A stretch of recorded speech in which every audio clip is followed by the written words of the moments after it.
On the morning of August 22nd, 2020, a 911 call came in from 10630 Beechnut Street in Houston, Texas. It was a parent's worst nightmare. A mother called to report that her 2-year-old daughter had been abducted. Maliyah Bass lived in the Sunset Crossing apartment complex, which had a courtyard with a fenced-in pool and a separate playground. Maliyah had been playing in the playground that morning when her mother, 20-year-old Sahara Irvin, stepped away for just a few minutes to cook their breakfast around 9:30. Her mother's boyfriend, Trayon Thompson, was also home but was sleeping at the time. When Sahara returned to check on Maliyah just 5 minutes later, she was gone. It seemed that there were two possibilities. Maliyah either had wandered off or she had been abducted. Police responded to the scene and began searching. The search was thorough, with people on foot as well as ATVs combing the surrounding areas. The pool in the complex was even drained to be sure that Maliyah hadn't fallen in. Police interviewed as many people as they could in the complex, but they did not turn up any clues about who took Maliyah. Texas EquiSearch, a non-profit organization that has assisted in thousands of cases to help families and law enforcement locate missing persons, also lent a hand. However, despite all of the people helping in the search, there was no sign of Maliyah. When Maliyah hadn't been found in the immediate area, an Amber Alert was issued late that night. Maliyah was described as a black female weighing 38 to 40 pounds and standing 3 feet tall with black hair and brown eyes. She was last seen wearing a black onesie, black shorts with multicolored polka dots and blue shoes, and carrying a pink and white pillowcase with a letter block inside. The next day, on Sunday, August 23rd, a jogger spotted something floating in Brays Bayou. Upon closer inspection, it became clear that it was the body of a small child. The jogger called 911 and the police immediately came to investigate. The location where the body was found was about 18 miles from Maliyah's home. It wasn't long before members of Maliyah's family showed up as well. Sahara collapsed to the ground and was comforted by a stranger. Her boyfriend Trayon was distraught in front of the cameras. That's my Tootie. That's literally my best friend. Mom had to be held tightly. Sahara Irving inconsolable at the thought that her baby girl may have been found dead in Brays Bayou. Irving sharing the last few words between her and little Maliyah. Mama, I love you. I thought I was gonna be right, man. Irving's boyfriend, Trayon Thompson, was crying as he described the little girl he says became his daughter. She was smart. She was growing up to be something. We called and they found the baby. Oh my goodness. Houston Police Department and Texas EquiSearch were both on scene. Police Chief Art Acevedo doing his best to assure loved ones justice would be served. We've asked, is this her? And, based on what we know, based on reported missing children in this city, we believe that although we can't confirm it's her, there's a high probability it will be her. And we don't want to give people false hope. We want them to hold on to a little hope, or we want them to prepare for the worst. These heartfelt pleas for their baby girl broke the hearts of everyone in the Houston community. Sahara even issued a warning for other parents. Do not leave your kid unattended, no matter how long you think or if she's gonna be okay, don't do it. As the community waited for confirmation that the body belonged to Maliyah, Sahara, Trayon, and Maliyah's biological father Octavius and Maliyah's grandparents mourned for her. The families in the neighborhood were also devastated. However, some people felt that Sahara held the responsibility for her child's disappearance. This included new Black Panther leader Quanell X. On August 24th, this video aired. So when I went over there and I saw the apartment, talked with neighbors, learned a few things. I also learned that on the day that the baby came up missing, that they were here at this store after late in the night, and that the baby was at home by itself. That's a serious issue. That the baby was not here with them late that night before they made the 911 call about the baby being abducted. More responsible parenting could have easily prevented this. It wasn't long before the police announced that it was Maliyah. However, an autopsy needed to be performed to determine the cause of death. For a whole month, The family and community waited for answers. We want to take a moment to remember who Maliyah was. Maliyah Rosalie Bass was born on January 26, 2018 to parents Sahara Irvin and Octavius Bass. Her middle name, Rosalie, was given in honor of her maternal grandmother, Rosalie Jimerson. It's unclear what caused Maliyah's parents to split or how soon after her birth, but ultimately, Sahara ended up living in Houston and Octavius was in Dallas. Sahara's mother was heavily involved in the little girl's life. In fact, Maliyah even lived there on several occasions. At times, she was in her grandmother's care for several months. Maliyah was a happy, loving child with the most adorable plump cheeks and an infectious smile. She loved Baby Shark, Minnie Mouse, and the color pink. She could count and sing the ABCs and seemed to be a vibrant toddler. Octavius had come out to speak on several occasions after Maliyah's disappearance. He said that he had barely been given a chance to be Maliyah's father. He claimed that he really only met her once due to the distance. He also said that Sahara had not been cooperative in allowing him visitation, especially after starting a new relationship. At some point, Sahara had begun dating 21-year-old Trayon Thompson. Trayon had quite a criminal history for someone who had only been an adult for 3 years. Between 2017 and 2020, he had 5 convictions. We were unable to find what each charge was for, but what we do know is that he was convicted for aggravated robbery with a deadly weapon. He was also convicted of assault while on probation, however, his probation was not revoked. We also know that in his youth, Trayon spent some time in group homes when his parents were unable to care for him. As for Sahara, it appeared that she had at least 2 brothers who we think were older than her. She had many nieces and nephews.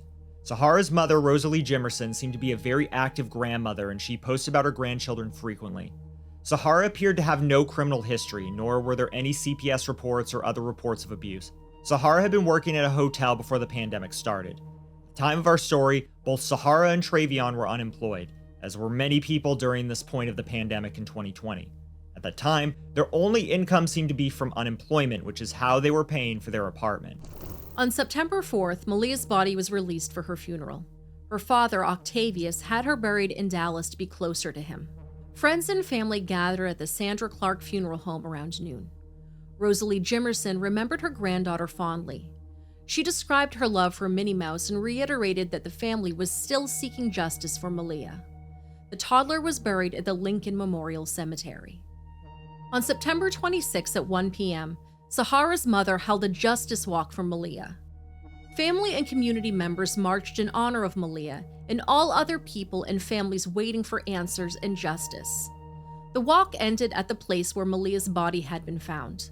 They placed a cross at this location. This is a reminder of a little girl who was dearly loved, a little girl who was taken from this world too soon. A little over a month after Maliyah's body was found, the medical examiner finally released the cause of death. It was clear that Maliyah had not accidentally wandered away and drowned. The medical examiner determined that Maliyah's cause of death was homicide. Her body was found with a broken arm and superficial blunt force trauma from head to toe. The toddler was covered in loop-shaped bruises consistent with someone who had been beaten with a coat hanger or an extension cord. After these findings, the police had to bring the distraught parents in for questioning once again. At this point, the police started to point out some minor inconsistencies in their stories. During Sahara's original 911 call, she had said Trayon was sleeping. Later, she said he was playing video games, and at another point that he was sweeping the apartment.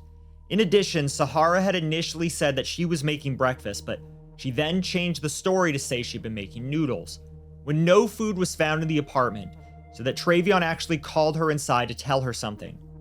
Suddenly, Trayon changed his story altogether. Trayon said that Sahara had been frustrated on August 20th when Maliyah would not go to sleep. She was crying for hours when Sahara finally lost her temper, beating her repeatedly with a hairbrush. Sahara then locked her toddler in a closet for the night. When they opened the closet door on the morning of August 21st, Maliyah was dead. What? Wait, you're telling me that these parents who put on the most dramatic performance for the media actually knew the whole time that they had killed Maliyah and there was no abduction? I'm drained. I've been looking for her for 24 hours. He should have took me. He should have took me. He should have took me. And they have the nerve to get on Facebook and bash me and my girlfriend like we did something. And that's my baby. She know her ABCs. She know her 1, 2, 3. She know her colors. She only 2. She know how to talk very well because of us, me and my girl. She was smart. She was growing up to be something. When was the last time you saw her yesterday? The last time I saw her is with my gal before my gal put her in a park. She came and gave me a hug and told me she loved me. This is her routine every day. My mama could tell you that she loves me. This is her routine to tell me she loves me, hug me. And I sit here and play the game. She come for me, you know, we eat and everything. That's the only reason why my gal came in the house is to fix us something to eat because we haven't ate.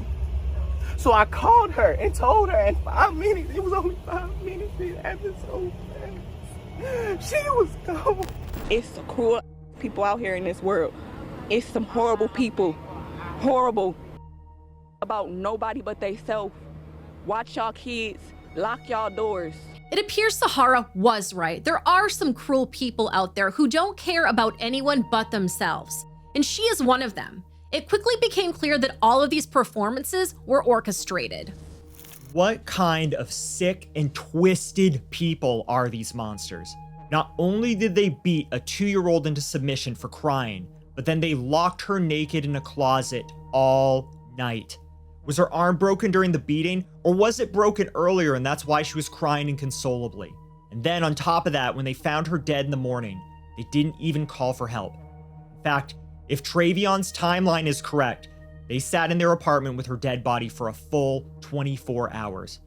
Instead of Trayon standing up for his baby, as he called her, he helped cover up the murder. Police found a surveillance camera that showed Trayon leaving his apartment on August 22nd with a trash can. He walked down the road and appeared to dump the contents of the trash can into a storm drain. The footage is slightly obstructed by a tree, so Maliyah's body was not actually seen in that video. During this time, footage shows Sahara waiting at the door for him to return. It turns out that neighbors and police had not only been critical of the irresponsible parenting of Sahara and Trayon, but many people had been suspicious of the couple right from the start. This video was taken the day after Maliyah's body was found. On their front doorstep, neighbors are already piling up soft toys and balloons to shower the 2-year-old with the attention and love they say she always deserved. She a sweet little girl. Like, her smile is big. She beautiful. She a happy baby. These people, if they didn't want that baby, call the daddy in Dallas, come get your child. Take it to the fire station because they keep switching stories. Come correct. Tell us what y'all did to this little girl. In fact, there was video footage taken inside the apartment shortly after Maliyah's disappearance. It is unclear if this was taken by a neighbor or a friend or exactly how many days after her disappearance it occurred, but what we do know is that the footage was shocking. Cause y'all know it's stinking here. I don't look like she was cooking to me. Tell me something, she cooking. That bitch won't cooking. She won't cooking. There ain't no pot. There's a pot on the floor. Like, what you cooking? Oh, that's what they was doing. Oh no, I heard he was beating her ass. And I feel like the boy did something to her and she covered him. These the blue shoes they said that she had on when she went missing. Them in the house in the drawer. And tell me that ain't enough evidence right there. These motherfuckers lying. They killed that little girl. No food. No food. Look, she got a can of some. Look at that. That got mold in it. What the fuck, bro? No food, bro. Their apartment was completely devoid of food. This shows that the story of leaving Maliyah outside to cook food is very unlikely. The apartment was also full of damaged walls and doors and almost no furniture except for one bed for the adults. There was a bed for Maliyah, but it had no bedding on it. The apartment was filthy and empty. There were no toys for Maliyah, no rocking chair to soothe the baby in. Did the involved grandmothers really not know that the house was completely absent of anything that would make the apartment a home? This left us wondering why there hadn't been any previous reports of child neglect. In addition, when police interviewed the neighbors in the complex, none of them had seen Maliyah on the playground that morning. This is particularly strange because many neighbors had been out of their courtyard-facing balconies that morning, as they were every morning. In addition, none of the surveillance footage of the courtyard showed Maliyah outside that day. Police also reported that on the morning of her supposed disappearance, Trayon and Sahara were not acting like parents who thought their child had wandered off or had been abducted. Sahara and Trayon did not appear to be searching for her. In fact, when the police arrived with search dogs, Trayon tried to intervene and point them away from the direction where the scent was leading them. He then claimed later the police never came with search and rescue dogs. The more times we watch the footage of Trayon, the more disgusted we get. My baby didn't do nothing wrong. I moved away from the violence to get her in a better place. That's not even my baby. But I took the responsibility and they took it from me. And they took it from me. They took it from me. I don't know if she get all the way up there. We don't even live over here.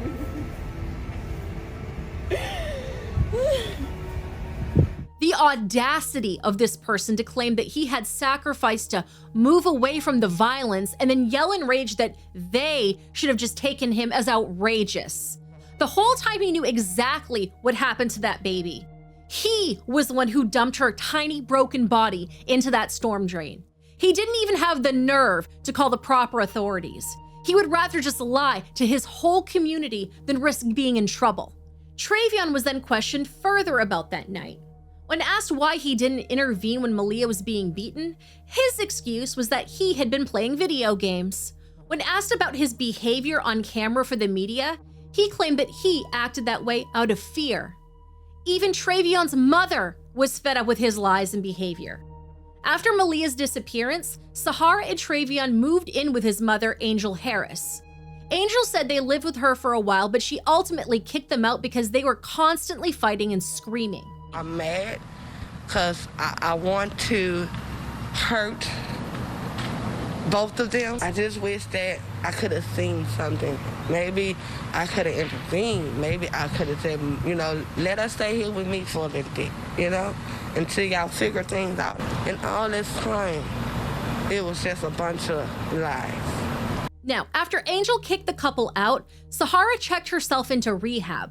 However, there is no record of her using any substances other than pot, and it's suspected that she did this to prevent herself from becoming homeless.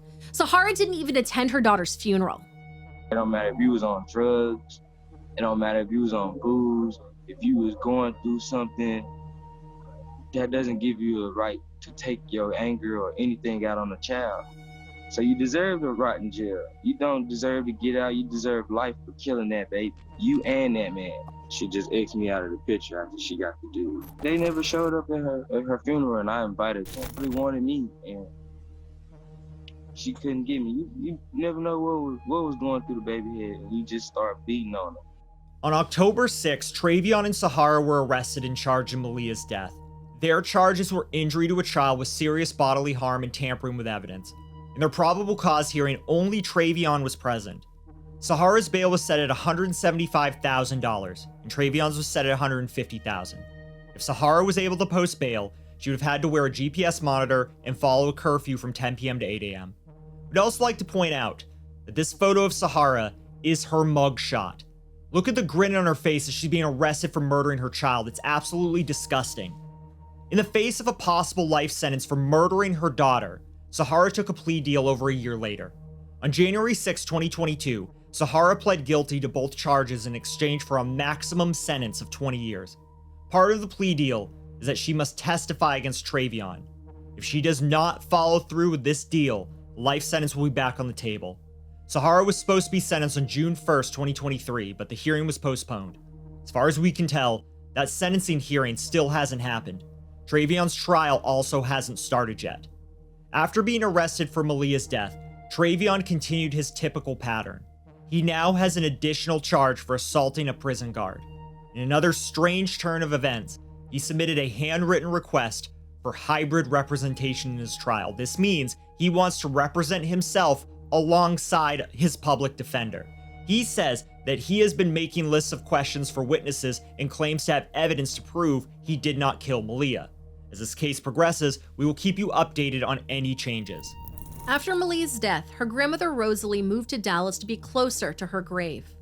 A year after her death, Rosalie said that she visited Malia's grave often to talk to her.